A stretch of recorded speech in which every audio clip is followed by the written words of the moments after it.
Hello friend, મારા નવા વ્લોગમાં તમારું સ્વાગત છે। પ્રાંશુલ જાય છે સ્કૂલે, એના પપ્પા જાય છે મૂકવા એને। જો બાય બાય। હેલો ગાઈસ, જો અમે બપોરે જમવા બેસી ગયા છીએ, હું ને મારા પ્રાંશુલ્યો। પ્રાંશુલને આજ મજા જેવું છે નહીં। અમે ખાઈએ છીએ, પ્રાંશુલભાઈ ખાય છે ખાલી ભાત, હું ખાઉં છું શાક રોટલી અને છાશ। અમારું બસ જો આવું જમવાનું હોય છે। જો પ્રાંશુલભાઈ પછી મેં વાળ્યા કપડાં અને પ્રાંશુલભાઈ જોવો કેવી રીતે મોબાઈલ જોવે છે। જોવો એની સ્ટાઇલ કેવી છે બેસવાની, સીધો બેસે જ નહીં, આવે મોબાઈલ જોતો હોય। પછી અમે બેસી ગયા બહાર થોડીક વાર, કેમ કે ઠંડો પવન સારો આવતો હતો, અંદર આવી ગરમીનો રહેવાતો નહોતો। પછી અમે બધે અમે રહીએ ત્યાં શેરી છે, જો બધાયના આવા મકાન છે।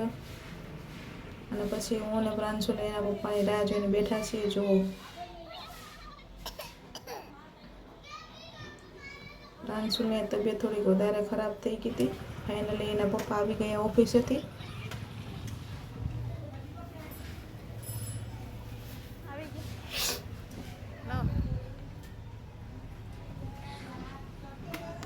પછી મેં મૂકી દીધી ચા।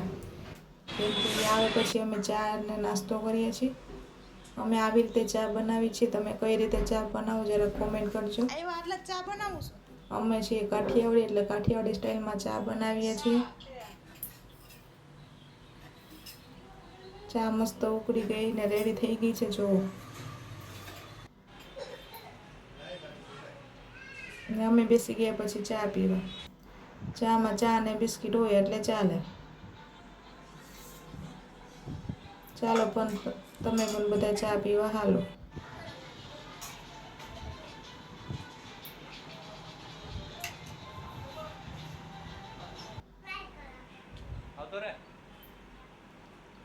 પછી હું સાંજના જમવાની તૈયારી ચાલુ કરી દીધી છે। આજે હું છાશ ઢોકળીનું શાક બનાવવાની છું। હું ફૂલ રેસીપી કાલે તમને અપલોડ કરીશ। જો તમને આ રેસીપી ગમે તો તમે જોજો। અમારી આ કાઠિયાવાડી છાશ ઢોકળીનું શાક છે। મસાલો થઈ ગયો છે રેડી, અને ઢોકળી પણ થઈ ગઈ છે રેડી। હવે આપણે ઢોકળીને ઉમેરી દઈશું શાકમાં, મસાલામાં। પછી મેં રોટલીનો લોટ બાંધીને તૈયાર જ રાખ્યો તો, રોટલી વણવાની જ બધી। રોટલી બની ગઈ છે હવે। પછી અમે બેસી ગયા હવે જમવા। જો તમને અમારો વિડીયો ગમ્યો તો લાઈક કરજો, શેર કરજો, સબસ્ક્રાઈબ કરજો, અને નવા વ્લોગ તમે જોજો। જય માતાજી, જય ખીમડીયા દાદા।